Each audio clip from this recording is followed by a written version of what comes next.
안녕하세요. 꾸미님의 변성성 목사입니다. 이 시간 지저스토리의 약속의 성취 8단원 2과 교사지침서 강의를 진행하도록 하겠습니다. 먼저 2과의 제목을 살펴보도록 할까요? 말씀 따라입니다. 읽을 말씀은 사무엘하 16장 1절에서 14절입니다. 사무엘하 16장에는 다윗을 만났을 때 전혀 다른 반응을 보인 두 인물 시바와 시므이가 등장합니다. 두 사람은 같은 상황 속에서 다윗을 만났지만 그들의 말과 행동은 매우 달랐습니다. 먼저 시바는 사울의 손자 무비보셋의 종이었습니다. 그는 나귀의 빵 200덩이와 건포도 100송이, 여름과일 100개, 그리고 포도주 한 가죽 부대를 싣고 다윗을 찾아와 섬겼습니다. 겉으로 보기에는 위기에 처한 왕을 돕는 충성스러운 신하처럼 보였습니다. 다윗은 시바에게 무비보셋의 소식을 들었고 시바는 무비보셋이 예루살렘에 남아 왕권을 되찾을 기회를 기다리고 있었다고 말합니다. 다윗은 그의 말만 듣고 사실을 충분히 확인하지 않은 채 무비보셋의 재산을 모두 시바에게 넘겨주었습니다. 이는 다윗이 어려운 상황 속에서 성급한 판단을 내렸음을 보여줍니다. 겉으로 드러난 모습만 보고 판단한 결과였죠. 반면 시므이는 전혀 다른 모습으로 다윗 앞에 나타났습니다. 다윗이 신하들과 함께 바후림에 이르렀을 때 사울 가문의 사람인 시므이는 다윗과 그의 신하들을 향해 돌을 던지며 저주했습니다. 그는 다윗을 향해 피를 흘린 자라고 비난하며 사울 집안에 일어난 모든 일을 다윗의 책임으로 돌렸습니다. 또한 하나님께서 왕권을 다윗에게서 빼앗아 압살롬에게 넘기셨다고 조롱했습니다. 이를 지켜보던 신하들은 시므이를 당장 죽여야 한다고 말했지만 다윗은 분노로 반응하지 않았습니다.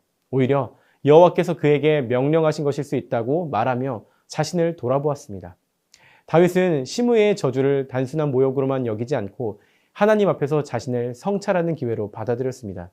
그리고 혹시 여호와께서 나의 환난을 보시고 오늘의 저주 대신 복을 주실지도 모른다라고 고백하며 하나님의 선하신 뜻을 신뢰했습니다.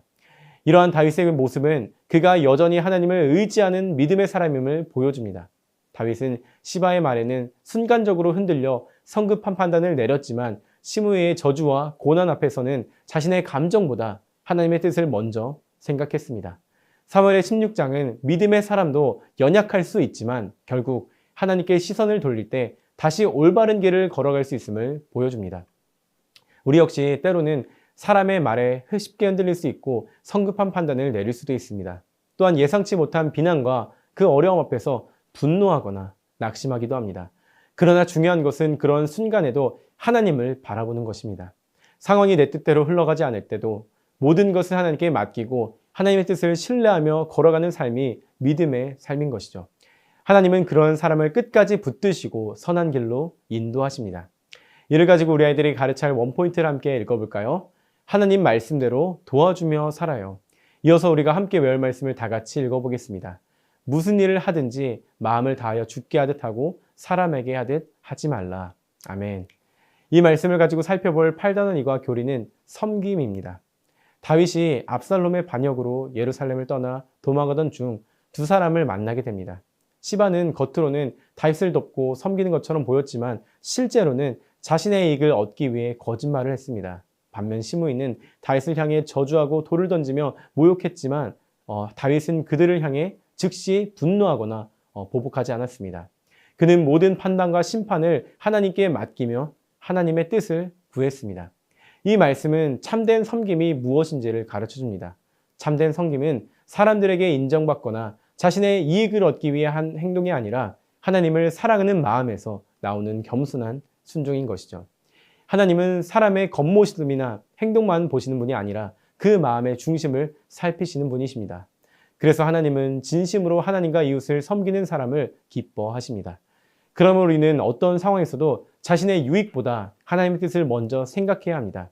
또한 사람들의 반응에 따라 행동하기보다 하나님 앞에서 바른 마음으로 다른 사람을 사랑하고 섬기는 삶을 살아가야 합니다. 그럴 때 우리는 하나님께서 기뻐하시는 참된 섬김의 사람으로 세워질 수 있습니다. 이제 웰컴 활동으로 살펴보도록 하겠습니다. 웰컴 활동의 제목은 착하게 보이기만 하면 괜찮을까입니다. 겉으로는 선하게 행동했지만 마음속에 다른 의도를 품었던 적이 있나요? 있다면 친구들과 나눠보세요. 이러한 질문을 가지고 학생들과 나눠주시면 됩니다. 그리고 이어서 이렇게 인도해 주시면 됩니다. 잘 나눠줘서 고마워요. 우리는 보통 선하게 행동하면 훌륭하다고 생각해요. 하지만 성경은 겉으로 보이는 행동보다 품고 있는 마음이 더 중요하다고 말해요. 오늘 본문 말씀에는 겉으로는 선했지만 말씀을 따르지 않았던 사람과 말씀을 붙들고 섬겼던 사람이 함께 나와요. 어떤 내용인지 어드벤처를 통해 살펴보도록 할게요. 이렇게 웰컴 활동을 인도하신 후에 어드벤처로 넘어가시면 됩니다. 다음으로 어드벤처입니다. 어드벤처에서 세 가지의 질문을 통해서 말씀을 살펴보도록 하겠습니다. 첫 번째 질문입니다. 시바는 다윗에게 어떤 행동을 했나요? 정답은 탈 것과 먹을 것, 마실 것을 왕의 가족, 청년, 들에서 피곤한 자들을 위해 가져옵니다. 시바는 도망치는 다윗에게 꼭 필요한 것들을 준비해 나왔어요. 인간적인 기준으로 보면 이는 아주 옳고 바람직한 행동이었어요. 충분히 칭찬받을 행동이었죠. 하지만 성경은 무엇을 했는지 뿐만 아니라 왜 그렇게 했는지도 함께 보게 해요. 우리가 누군가를 섬길 때 그 행동이 말씀을 따른 것인지 아니면 다른 의도를 품고 있는지 스스로를 점검해야 해요. 두 번째 질문입니다. 시바는 다윗에게 어떤 말을 했나요? 정답은 무비보셋이 왕이 되려 한다고 말합니다. 시바는 무비보셋이 왕이 되려 한다고 말했어요. 시바는 다윗에게 선행을 베풀었지만 그 뒤에 자신에게 유리한 말을 덧붙였어요. 다윗은 시바의 말이 사실인지 충분히 생각해 봐야 했지만 매우 혼란스러운 상황에 처해 있었기에 그의 말을 그대로 받아들였어요. 본문 말씀은 우리에게 겉으로 보여지는 행동이 다가 아니라는 것을 알려줘요. 마지막 세 번째 질문입니다. 다윗은 자신을 저주하는 시므엘에게 어떻게 반응했나요? 정답은 그의 행동을 하나님의 명령에서 비롯된 것으로 여겨 그를 죽이지 않습니다. 시므이는 다윗을 저주하고 돌을 던졌어요. 시므이는 다윗이 가장 약해진 순간에 말과 행동으로 상처를 주었지만 그런 상황에서도 다윗은 그의 감정을 누르고 하나님의 뜻을 먼저 떠올렸어요. 하나님이 그에게 명령하실지도 모른다는 말은 말씀을 기준으로 상황을 해석하는 태도예요. 다윗이 섬김은 감정이나 자존심이 아니라 말씀은 붙드는 삶의 태도에서 나온 거예요. 이 말씀을 가지고 밸류 질문을 이어서 할게요. 첫 번째 모두 질문입니다. 시바의 섬김과 다윗의 태도는 무엇이 달랐나요? 시바의 섬김은 사람들에게 칭찬받을 행동이었지만 그는 말씀을 기준으로 다윗을 섬긴 것은 아니었어요. 반면 다윗은 충분히 자신의 감정대로 행동할 수 있었음에도 말씀대로 행동했어요. 오늘 본문 말씀은 우리에게 섬김의 기준이 무엇이어야 하는가를 생각하게 해요. 우리 선택의 기준은 언제나 하나님의 말씀이 되어야 해요. 다음으로 서로 질문입니다.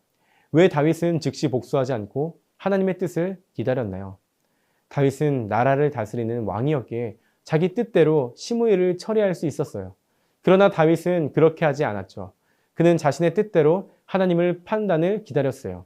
다윗에게 있어 가장 중요한 선택의 기준이 하나님이셨기 때문이에요.